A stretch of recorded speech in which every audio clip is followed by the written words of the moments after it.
last issue, reports suggest that the Metro Mass Transit Company has appealed for government to write off its debts, which is about 58 million Ghana cedis. Now, if this debt is unpaid, there is going to be a collapse of the company. What is this for? Let's look into the matter. I have here with me Deputy Managing Director for the MMT, John Ewuku Duaza. Thank you very much for your time. Thank you, madam. You need 58 million cedis for a bailout? Thank you. Metro Mass definitely needs some money, some kind of tax waivers, but not 58 million. Let me just take viewers back to the inception of the company. When the company was established in 2003, there was this concessionary loan that the government of Ghana contracted from the Dutch government at the time. And as part of that arrangement, we were supposed to operate on a lower segment of the market by charging lower fares, not like the private operators will often charge. Secondly, Metro Mass was supposed to provide free bus ride for school children in school uniform. And then the other aspect is that most of our people in this country live in rural areas. Now, the nature of the roads of such areas are not too good. Now, as part of government's social intervention to the people that brought the government to power, we have to do that. So, if you look at the way we operate in the market, most of the times, some of the roads, some of the areas you go, it's difficult for private operators. It doesn't make sense for private operators in terms of commercial viability to operate. But Metro Mass, as part of our social intervention, we are supposed to apply on such routes. Now, government said, as part of the support for the Metro Mass Transit Limited, they were supposed to support the company in return. When we import spare parts from Netherlands, they were supposed to give us some tax waivers. Now, it was difficult at the time, but management and the board at the time to have put in place the necessary measures in place to be able to get these tax waivers. You remember that to get tax waiver in this country, it's only the Parliament of Ghana that can waive taxes. Now, when we took over as management of this organization, we have set in motion the modalities to be able to get some kind of approval from the people of Parliament of Ghana. Now, if you look at from 2003 to the present time that we are operating, we have had accumulated tax waivers up to 26 million and not 58 as reported by the Business and Financial Times. Okay. Now, but as I've explained, you understand why this came about. I see. So all of these taxes you owe? Yes. You know, public transport operation is very expensive. And when you also come and they tell you that, well, you cannot charge commercial rate, the allowable commercial rate, because Metro Mass, by our operation, we charge in between 15-20% lower than the allowable commercial rate that private operators charge. Now, this is accumulated and computed, and then we present it to the government as one of the shareholders to look at it and also in return be able to make up for the shortfall. Now, in making up for that shortfall, government says that we will allow you to clear your spare parts in the maintenance of your buses, but at a deferred rate or arrangement, so that at a point you seek approval from the Parliament of Ghana. Let's make some things clear, even as we try to reach the reporter who brought out the story over the phone. Let's make things clear. You owe 26 million Ghana cedis in import duties. Yes. Not because you don't have the money to pay, but because it's supposed to be a waiver for you. It's supposed to be a waiver because, first of all, I said that we do not charge the normal commercial rate that other operators charge. Secondly, we provide free bus ride for school children in uniform at mandated bus stops. Okay. Thirdly, Metro Mass will operate in areas that are economically not viable for the private operators. Now, when you compute all these shortfalls, we are supposed to tell government that this is the bill for you to pay. But government tells us that, wait, we will give you some arrangement so that you can get your spare parts. When you clear your spare parts from the port, you can take it and repair for the maintenance of your buses. Now, this is what was supposed to have been done right from the inception. But because we didn't put measures in place to be able to get this waiver from Parliament, now that we have started the arrangement, and I said that from inception to date, we have an accumulated amount of 26 million Ghana cedis in our books, which we have just started commence the process through our sector ministry, the Ministry of Transport. So then, what you're asking of government is, what are you asking from government with regards to this 26 million? You see, with a worker population of over 4,500, we pay our workers. Okay. The cost of operation is very high, and if you look at the nature of the purpose for which the company was established, we necessarily have to operate on some particular arrangements. You cannot operate like the other commercial. We can decide that for Metro Mass, if we wanted to operate like others. The point I'm trying to establish here is, are you asking government to pay this 26 million cedis for you? Government, in failure to pay them that money, we have figures that we have accumulated from the lower fares. Look at it. Okay, wait. Yes. Government's failure to pay the subsidized fares for all the categories you have outlined here is what has led to your owing of import duties up to 26 million That's cedis. correct.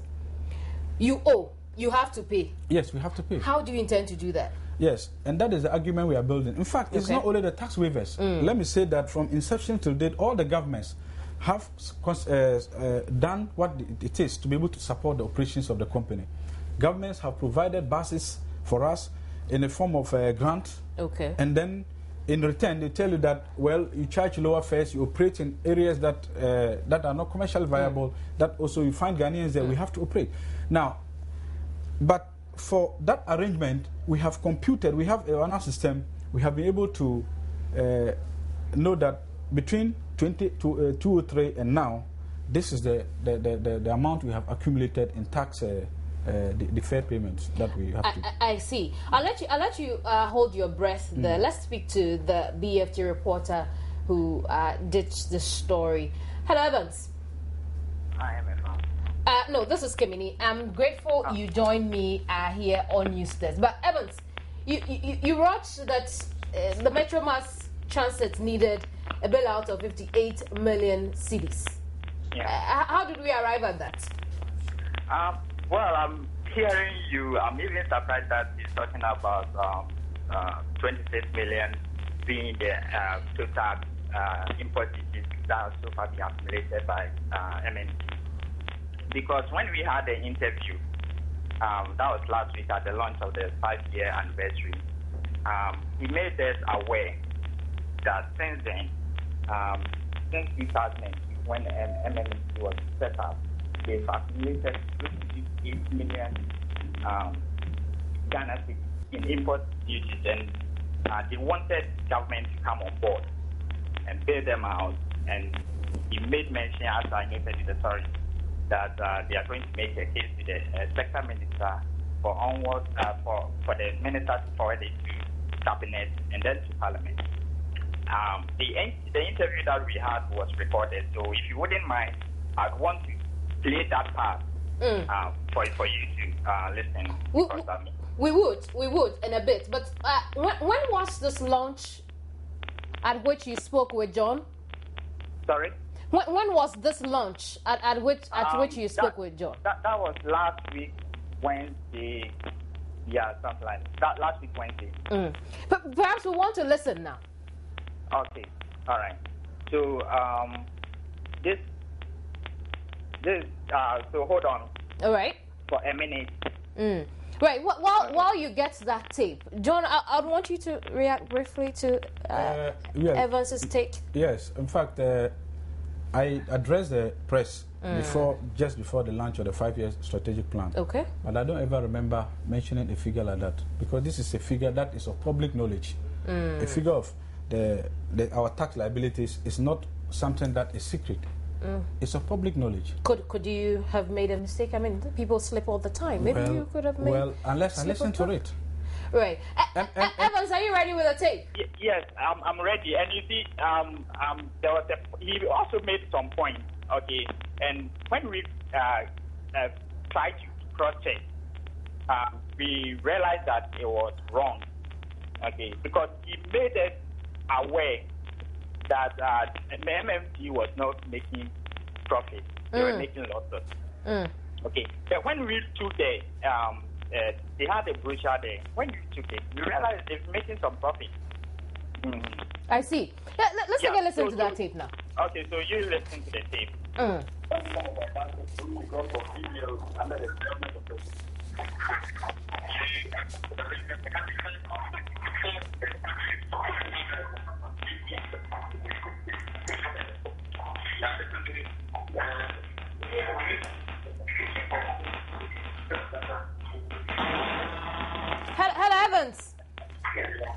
Hello, Evans. Unfortunately, because you're over the telephone, it's difficult for us to get the import of this tape. But I'll still have you hold the line. So indeed, you're not making profits. We are making a contribution. You see, if you ask an organization like Metromas, we do not have competitors in this market because we operate in over 300 routes across this country. Okay. Now, for purposes of making profit, we could have chosen some few routes the roads are good and everything is okay, and then start our operation.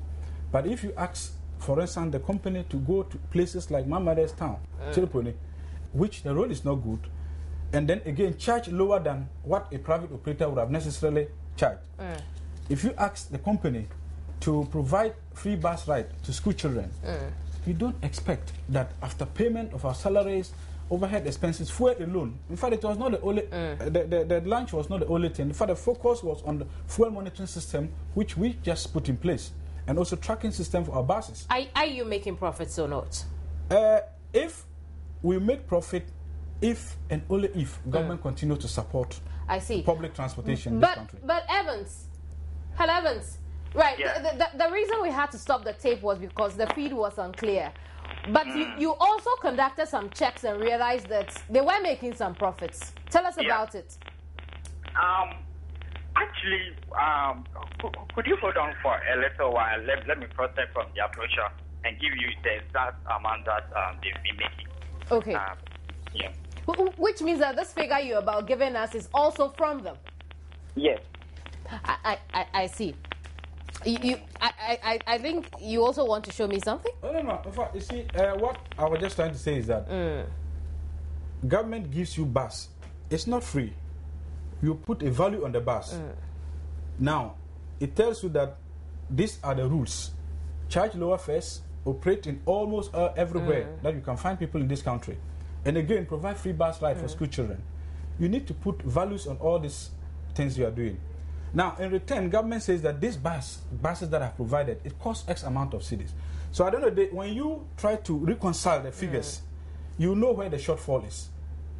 You get what I'm saying? So it is not just, if government decided that from now on, all the government decided that from now on, we are no more going to provide free buses. Indeed, so from inception to date, the Metromas is only broken even. It's not made a single profit. Yes, it's like a contribution. It's not a profit. A profit is when you have been able to take care of all the expenses, possibly. Then you can talk of right now. If government decided that okay, we should pay the 26 million. Yes, the company may take steps to pay the 26 million. In fact, we are on our own about to procure buses, and these buses are costing almost 27 million. From our own internal generated funding. In fact, just last 2 years, again, the company bought some buses from our own internal generated funding. But what I'm saying is that if government decided that we should pay our taxes, we should import the bus on ourselves, then government will not also say that we should charge lower fares. Government will not also say that. Then we will now begin to look at the routes that are viable.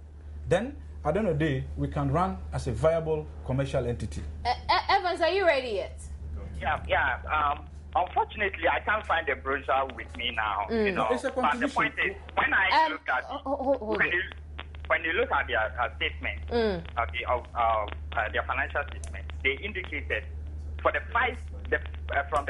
past 5 years they've been making a profit. Just that in some years it's been erratic.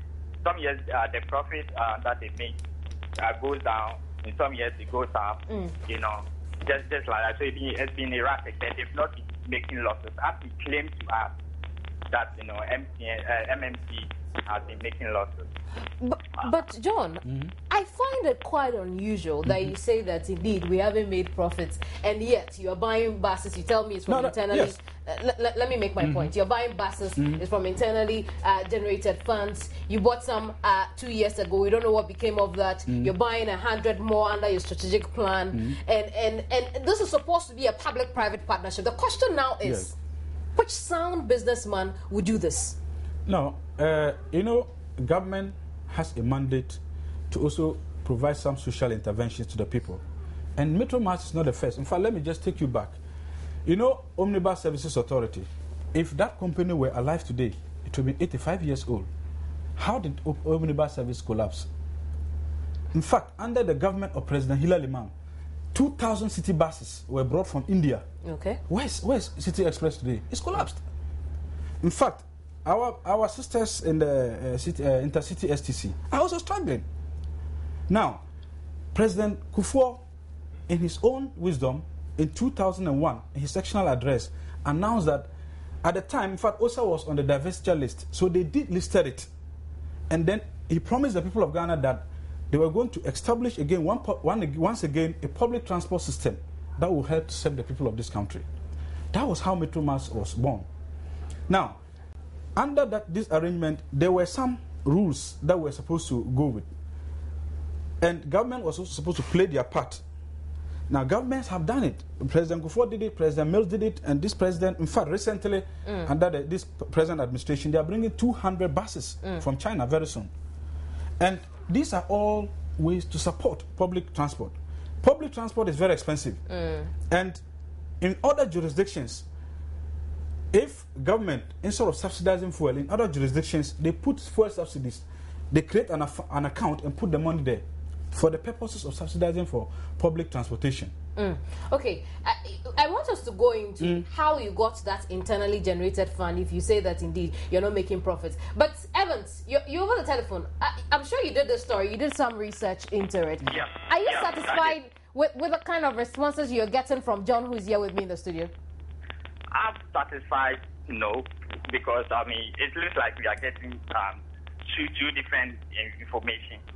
Okay, he's saying one thing in your studio, and he told us another thing when we talked to him last week.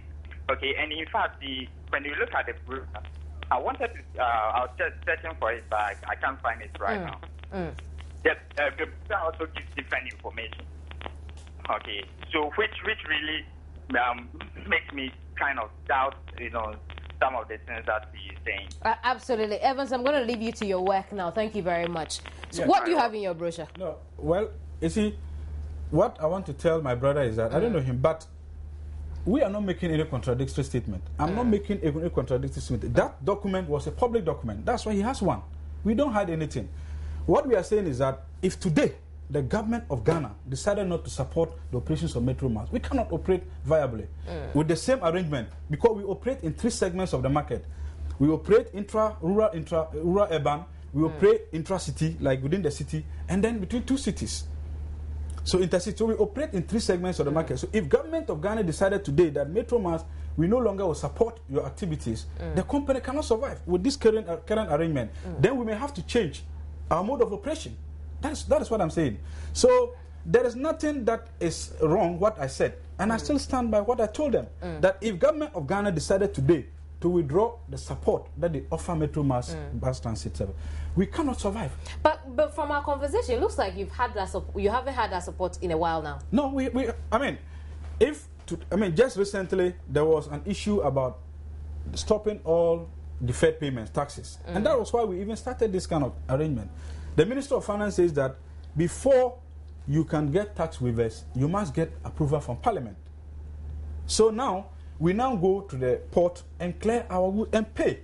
In fact, we have done 4 of such payments within the last few weeks. Okay. You understand? So But then we are sitting down with government and to plead with government that this is an intervention. It's like the school feeding program, the school uniform. Government has a responsibility to these people. But let me just clear something. Right. You see, what my friend, Business and Financial Times guy was just saying, if you see something like 9 million, that for instance last year, and you see it as a profit, it's not. For instance, we amortize government of Ghana, the support we get from government of Ghana, we amortize it in our accounts, so that if we make provisions for it, that we were supposed to pay back. If we had bought these buses with our own money, and they were supposed to pay back, we make provisions for it. Now, if we take that profit, the 9 million we say is profit. If we took the amortization, if we took what we're supposed to have paid back to the government, if we took that money from what we say is profit, there's nothing going to be left. That is the issue.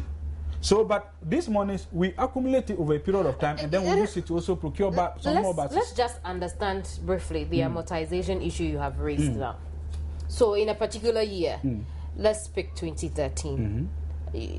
Say the figure is 9 million, like you mentioned. Yes. What usually do you pay to government? You know, a government is not the only shareholder. It's a board that will decide what to declare as dividend to the people. In fact, in 2011, Metro must pay dividend to all the shareholders. Apart from government holding 45%, the other 55% is owned by private.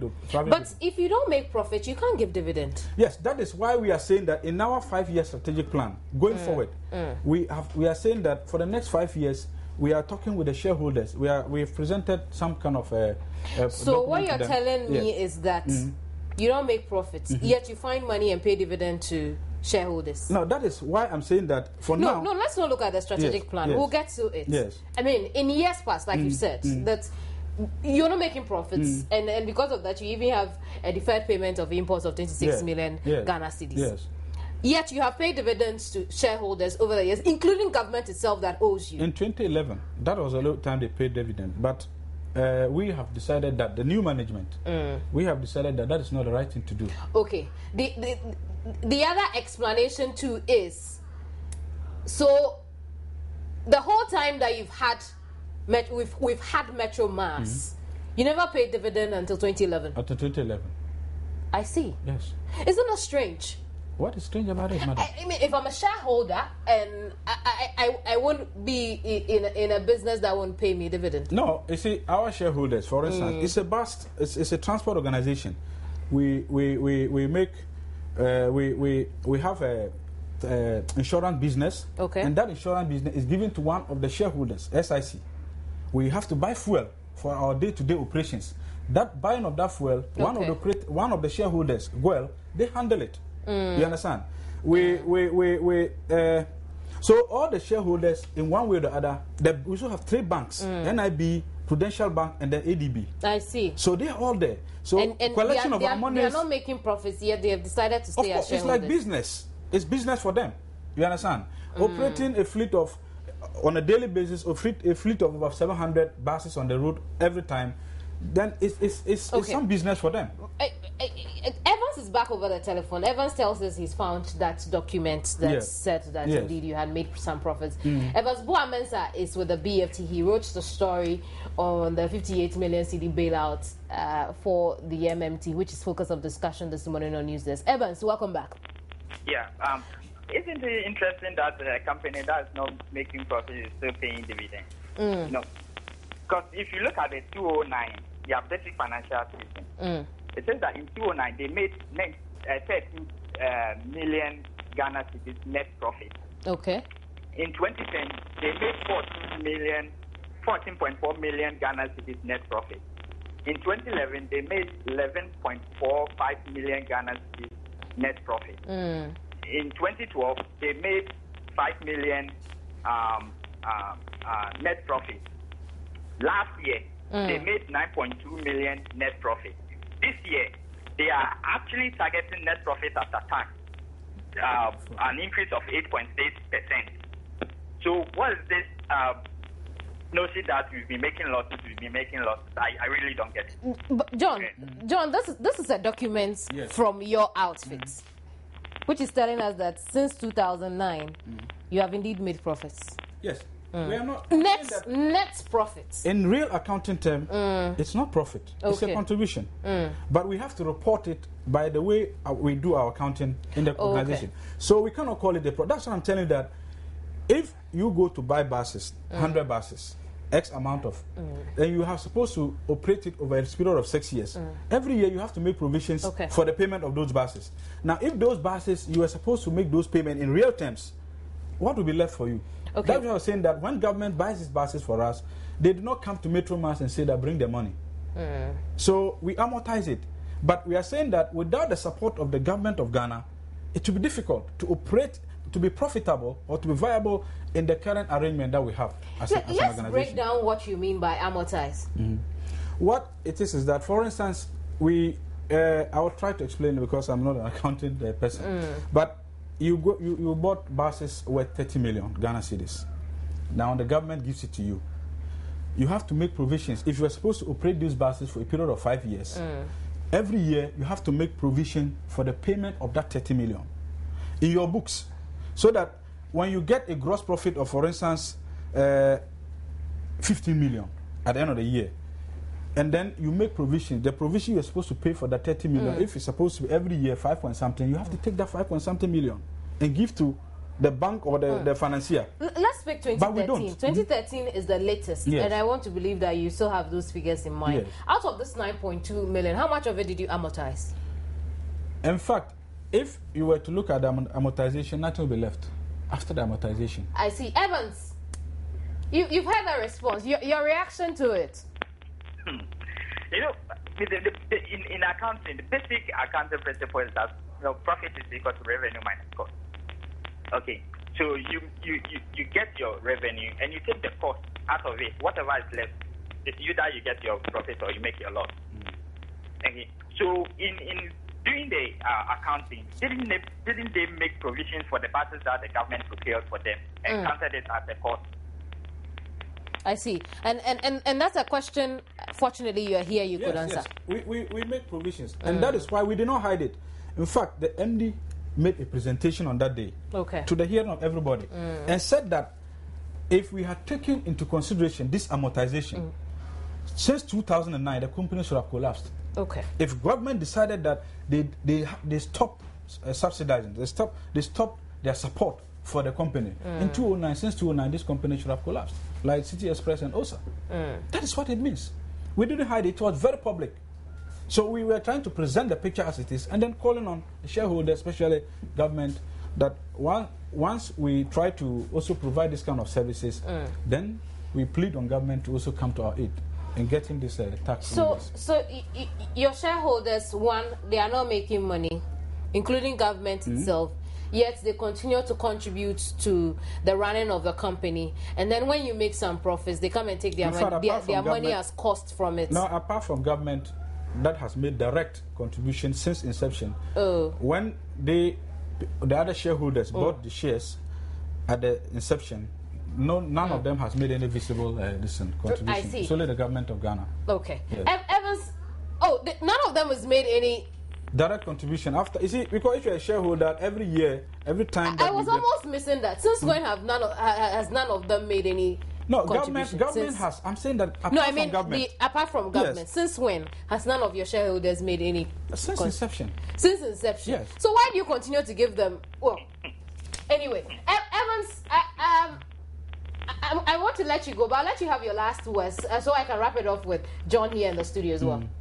I think, what I would say is that, over the years, we've had several transport companies, City Express Bus, SPC, OTA. These organizations some have gone under, some are still struggling. SPC, for instance, is struggling really hard.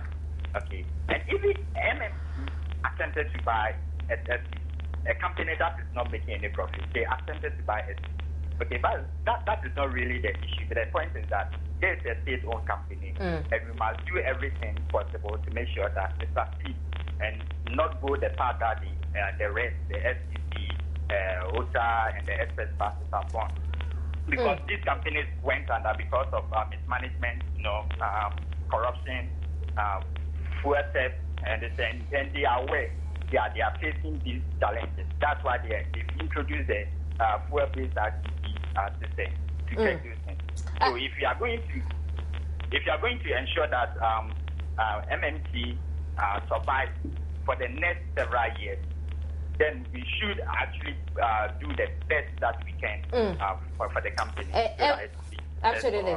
Evans, thank you very much. Evans Boa-Mensah is a reporter for the Business and Financial Times. And that's the focus of this conversation we are having. We don't want the MMT to go down just as we saw the STC. And John, I'm glad you came around. I hope you understand the focus of the conversation and you're not peeved at this point. No. The other thing is, there are still loopholes. Let me put it that way, because there have been efforts to plug these loopholes, yet they exist. What's the plan? Because if we need to make profits to continue to run the companies well, if we want to run this company well, then it means that we need to plug those loopholes.